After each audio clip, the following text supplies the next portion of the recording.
Right. Okay, so for this discussion, my quote is from Act 1, Scene 3. How like a fawning publican he looks. I hate him for he is a Christian, but more for that in low simplicity. He lends out money gratis and brings down the rate of usage here with us in Venice.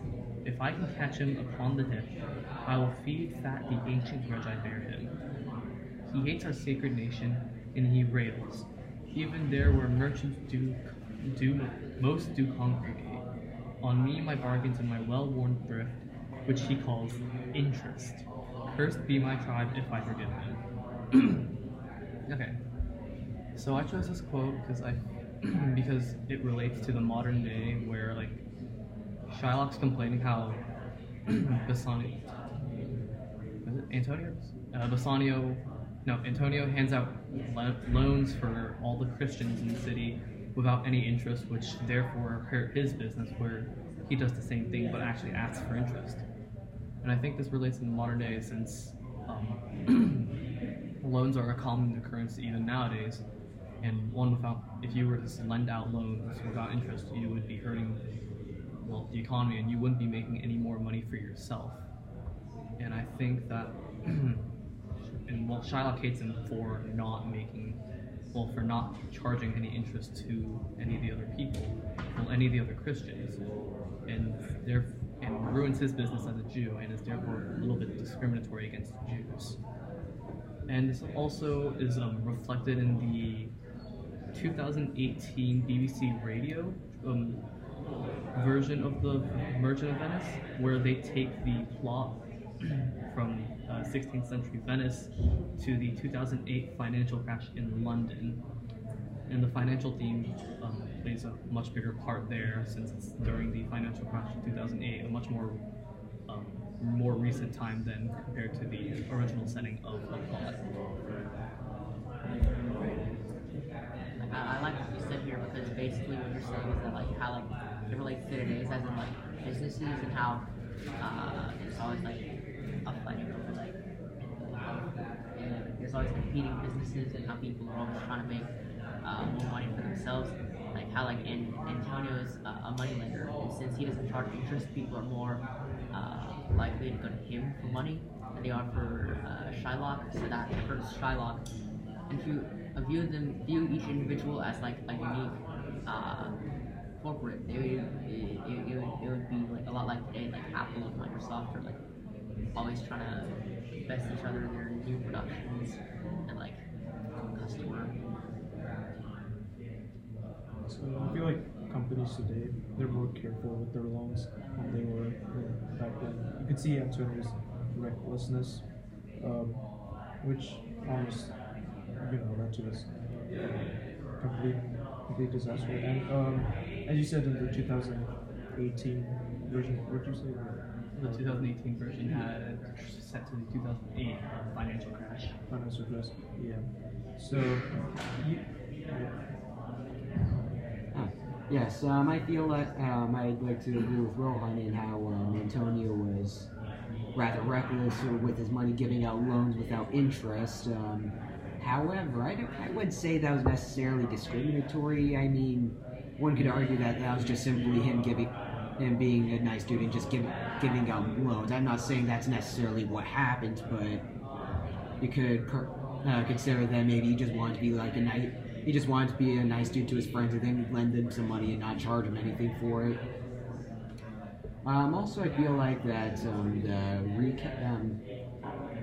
recast of The Merchant in Venice in 2018 related to the financial crisis in 2008, I feel like that was a really good idea, as many people, I doubt anyone can still relate to being a merchant back in the 16th century and risking all your assets out on sea. I'm sure many more people, however, can relate to having all your money tied up in things like stocks and bonds and being a businessman. I'm sure many people can relate more to that, so that made the story more understandable and palatable, I suppose. So what is your reason for discrimination against Jews? Well, it was kind of like he he would give loans out to Christians for no interest. Like it was specific, like I'm pretty sure it was specified Christians and not like everybody in general. So I took that as kind of discriminatory, but I can kind of concede that point. After what like you and Peter said, I kind of see something else that kind of popped up, which was like, and that relates to the 2008 version. Well, 2018 version said 2008. So I think like as Antonio lent more people more money without interest, he kind of created like a bubble, and eventually that bubble kind of popped, which is well kind of what happened in the 2008 financial crisis. And I think that's kind of a nice way to relate the two of them together. And back to what Peter said, like they're kind of like competition, so maybe it's not so much discriminatory as it is just like they compete in business. But if they're competing in business, I don't understand how Antonio would just be lending out money without interest, because he's not making any money to compete with Shylock in the end. But overall, I kind of agree with what everyone said. I think you guys raised some good points. Would you say that's why he was depressed at the beginning of the story? Or you kind of realized why he's not getting anything? Or is that just a stretch? I think he understands why, like he doesn't get any money, but like I thought it was kind of like it was more like anxiety, or like the fact that all of his money is tied up now, and at any moment he could just lose all of it like that, rather than him not making money loaning people. But it was this risk that led him to that. Yeah. I don't know, when you bring up risks, it kind of makes everything more risky, because he's never going to make money off of his loans, but he has the potential to lose money if someone defaults too. Maybe the risk was getting to him.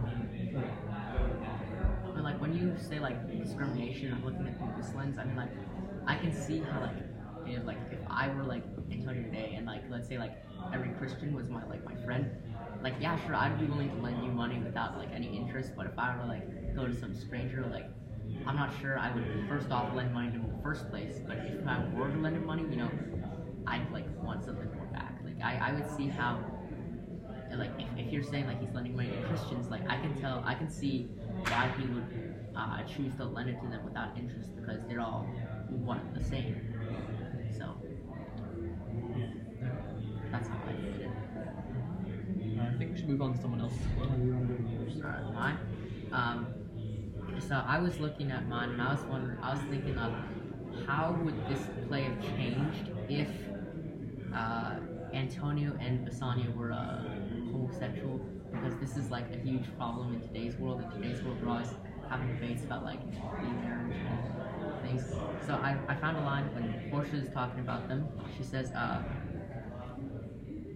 I never did represent for doing good, nor shall not now, for in companions that do converse and waste the time together, whose souls do bear an equal yoke of love, there must be needs a like proportion of lineaments, of manners, and of spirit.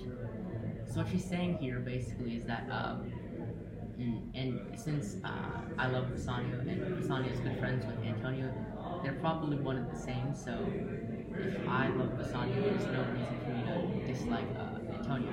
And when she's saying this, she sort of makes it sound like they're like the same guys and they're really close, which when I'm looking at this and I look at the news and I start reading the play, it sort of draws me the attention that what if Bassanio and Antonio being so close could be the fact that they do somewhat like each other. And the fact that Antonio does everything that a non-person wouldn't do for like just a friend, like risking his own life. At the end of the day, he also said like, "Here, take my life," but going to Portia, he told Portia not to divorce Bassanio. Like, The videos. I don't think it should. Sorry, continue. So,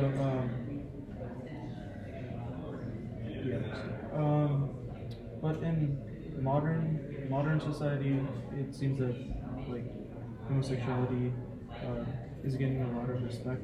Well, not it might be argued in the government, but like if you ask the kids in the school or something like that, and if you ask them would gay marriage be acceptable, would baking a cake to gay people be acceptable, and you're right, I feel like more people would have a tendency to say yes, rather than in the past, really was like against God's will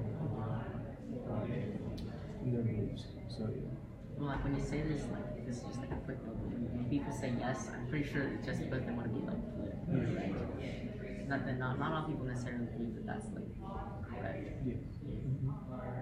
I think it's kind of ironic if you bring up the whole thing of like political correctness and like how it's normally like usually like people who are like Christian who are against gay marriage as it's like outlawed in the Bible, and yet the two Christian leads in this play are speculated to be gay after all.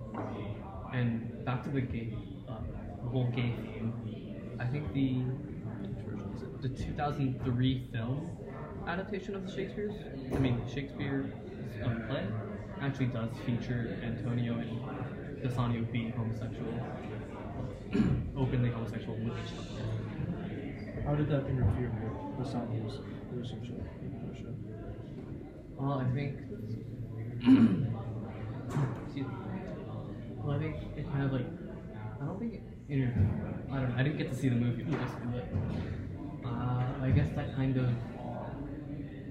Maybe it leads to Bassanio marrying Portia while having Antonio as a homosexual lover on the side, and he truly does marry Portia only for her money. But we won't know until we see the movie. I'd just like to comment that I feel like that the reason this is so up to interpretation is because of consider the time this was written. This was written back in like the 16th century, and if you even mention the word gay, then you'd probably be burned at the stake. So That probably wasn't even a word back then. you know what I'm trying to say, right? If you even mention the idea, then you'd probably be burned at the stake for that. So I feel like that's the reason why this is so up to interpretation. And I do feel like you had a point in when you said that Bassanio went through a lot of trouble to save Antonio, and who knows, could be they're actually gay, or it could just be they're just that close, but who knows.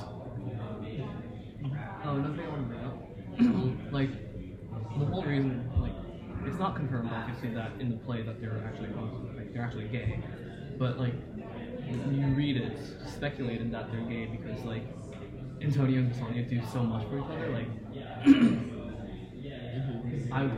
I wouldn't lend somebody all of my theoretical money that I have tied up, and then also throw in the fact that I might owe somebody a pound of flesh if I can't even pay that loan. Like, I would not make that kind of loan on someone else's credit, unless it was, for someone you would consider your significant other. I know what you mean. Like, if I were Antonio and Bassanio was in like this sort of situation, I would probably go find like another money lender, or I would have tried to help him do the best I could, but I wouldn't go to such huge extents to like. Not to derail the conversation, but I just now realize it's kind of odd how involved the money lenders in Venice. He had to go up to Shylock and ask him for money of all people. I'm sure there's a perfectly fine lender down the street. They'll charge you interest and not your heart. Yeah. Alright, so I'll go with mine. So Portia says at the end of the play, in the case, tarry a little, there's something else. This bond doth give thee here no jot of blood. The word expressly, a pound of flesh. Take then thy bond, take though thy pound of flesh. But in the cutting, if thou dost shed one drop of Christian blood, thy lands and goods are by laws of Venice confiscated unto the state of Venice. So I chose this quote because it shows how Portia interpreting the laws differently ended up saving Antonio's life, and like as we mentioned earlier, interpretation was seen Antonio and Bassanio being gay to each other, and I feel like interpretation in many issues can be seen today. Like if you take the Second Amendment, right to bear arms, that's a really serious issue to debate because the fact that just holding arms to that, right, having the right to bear arms without any like limits really makes you question how what they meant when they wrote that. If they found out really meant to perfectly write that or not. And I feel like interpretation can also be seen in religion and how religion divides us as a society. Not as much as it used to back then, but you could even tell by the interpretation of like Bibles or Qurans of how different people's beliefs are on the subject. So I feel like interpretation has a lot to do in this play as well as modern society. Alright, speaking of interpretation, I feel like that really is at stake, like even in our government, like the Supreme Court, like you kind of learn about the about the judges when you learn about like the two kind of ideologies that separate the types of judges. One being the types of judges that interpret like what the Constitution means, like how it applies to us in real life, like modern day rather than back then, like with the Second Amendment, right to bear arms, so we have the ability to defend ourselves with some sort of weapon. Whereas you have the literalist interpretation, which is like you only can bear that kind of arm, like specifically what the law states, and they say like their interpretation is whatever the Constitution says specifically, and if it needs to be changed to modern day, then it can be changed, rather than actually interpreting what the Constitution says and applying it to modern day life. So I think the whole theme of interpretation really kind of shines through, and we still see it today. And like really, I like what you say here, because like really, depending on how you like view something, it really could be very different. For example, if I like got like a B in like the chem test, I'd feel like, oh darn, I got a B. But if someone else got a B, maybe they'd be really happy with it. Yeah. So I feel like interpretation really does. Back then, it probably was really important based on how you saw the law. Right today, it still is important on like one's own personal happiness, and like it's also like like Darren said, in the law you can still see it, and it's exactly the same here, which is also another different interpretation of the law. So yeah, it does have a pretty big. We can see a lot of it. We don't really think about it much until you really point it out. I really feel like that section was actually, as someone who I sometimes look for loopholes in certain things, but anyway, I just found that interpretation of the contract incredible, and I was not able to see anything like that.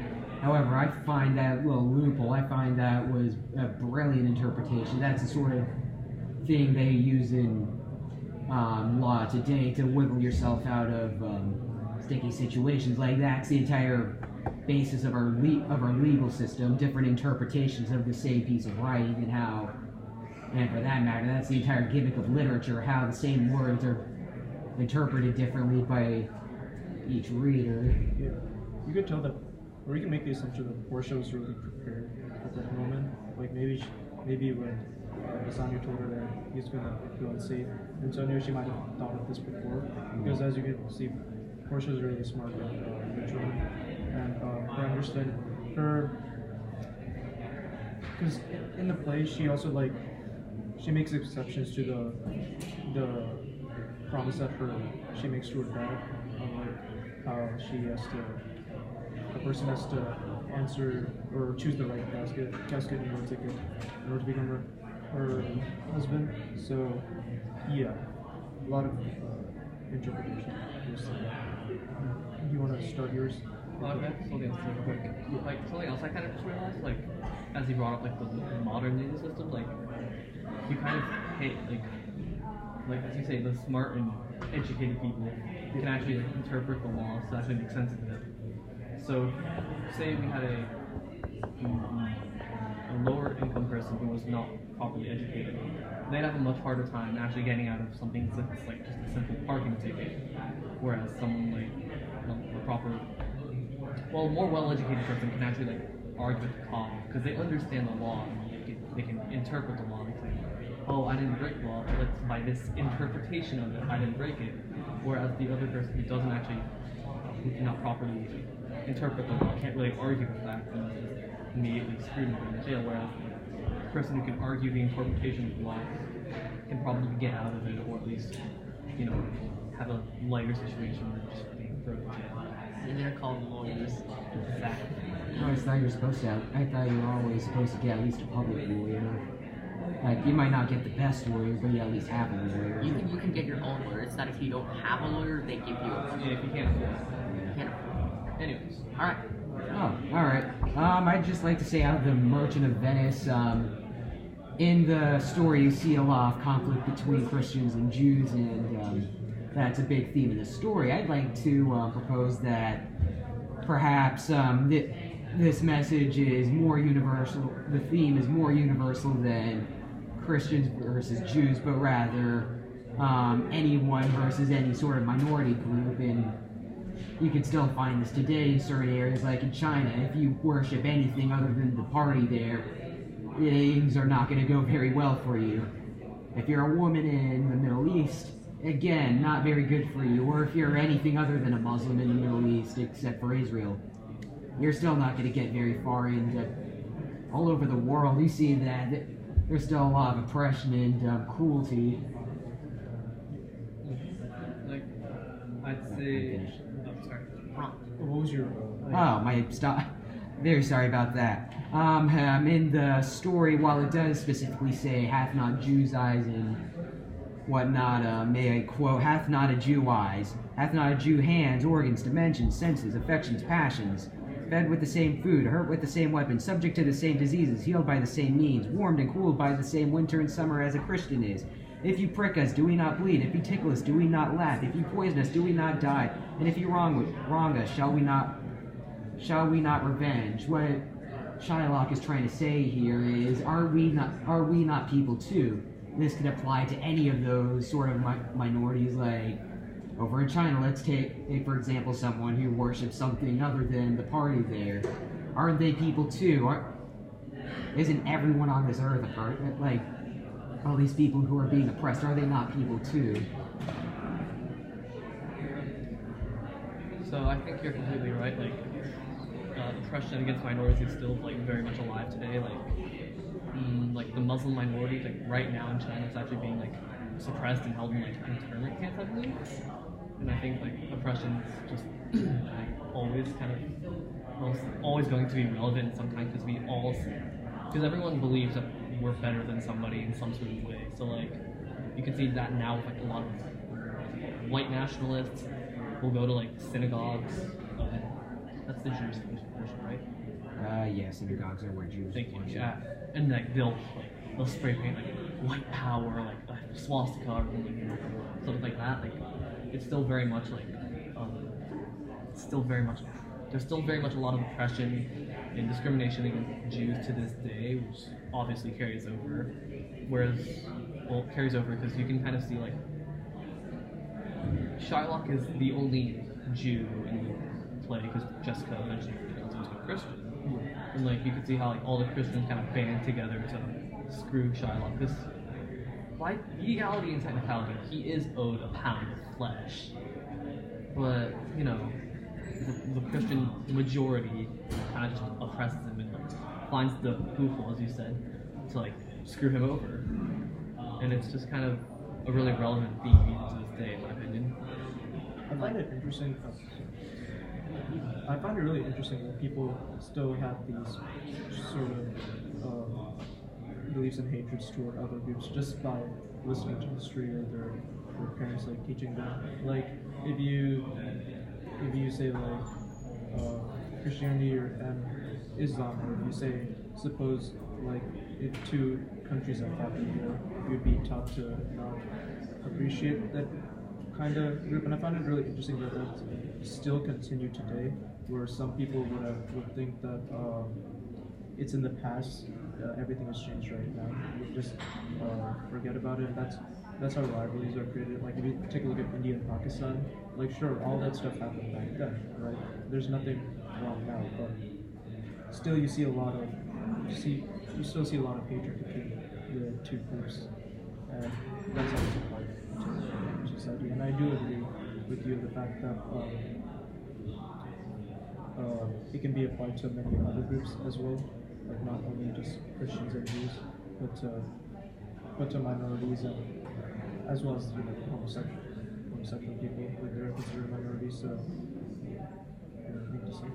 And like when I'm looking at this, like I'm like looking past like oppression, I'd say that like it's also like got a bit of like a bandwagon effect here. Like let's say like if I was like a Christian and people are banding against like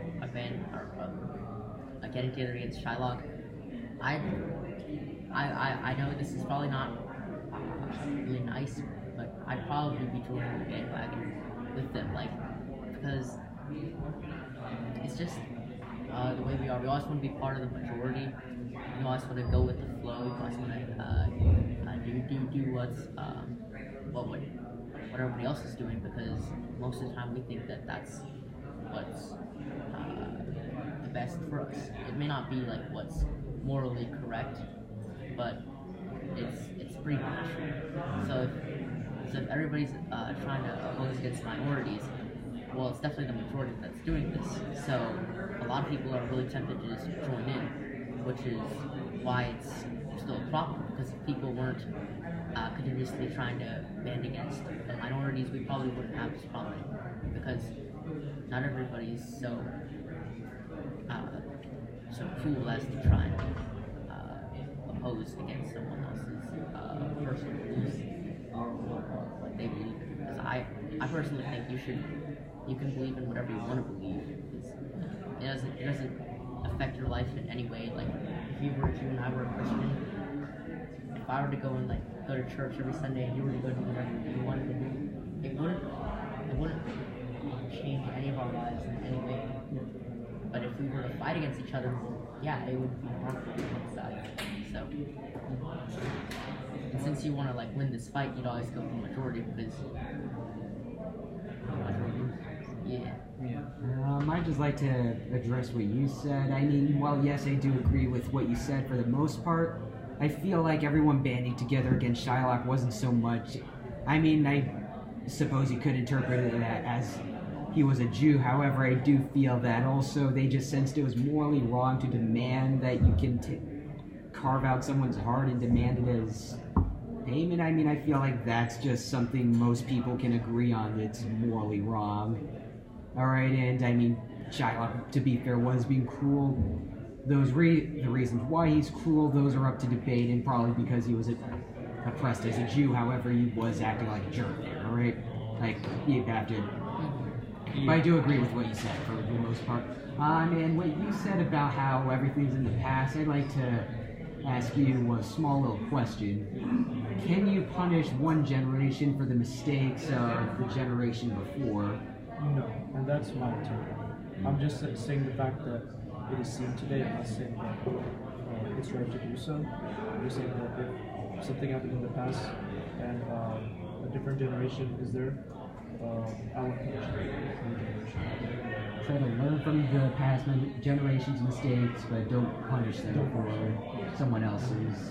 To add on to this like punishment of the next generation in China, like that was seen because they didn't really have prisons then. So what they do is they send people who've broken the law to like some sort of remote place, and the next generation of those guys would also be stuck in that remote place, which is sad.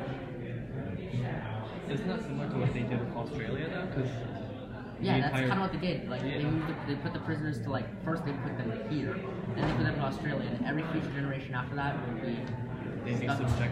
Yeah. Isn't that way? Like Australia, isn't it just like some prison colonies? Yeah, it was the prison colony since we declared independence. Was this recent? That was like American Revolution. Yeah. Also to what Peter said earlier, kind of. Like I feel like he kind of like described what kind of happened in like the whole witchhood craze, like where people would just like be accused of being a witch, being a woman, and not married or something, and then you'd immediately be considered a witch, and anything you said. Okay. Yeah. So So yeah, the assumption was like you're a witch, and anything you said was obviously a lie. And then to test if you were a witch, they throw you in the water, and if you drown, oh, she's not a witch. But if you float, then you're considered a witch and burned alive. So I feel like it's kind of this whole bandwagon mentality that we're right and they're wrong, which is applicable. I mean, it's kind of correct in the Merchant of Venice, where like as Evan said, you shouldn't be taking a pound of someone's flesh. I should have clarified that. I mean, like, I like that just goes on what I said. Like, the folks said, okay, every problem we're having so far is all with the witches, and everybody believed that. So,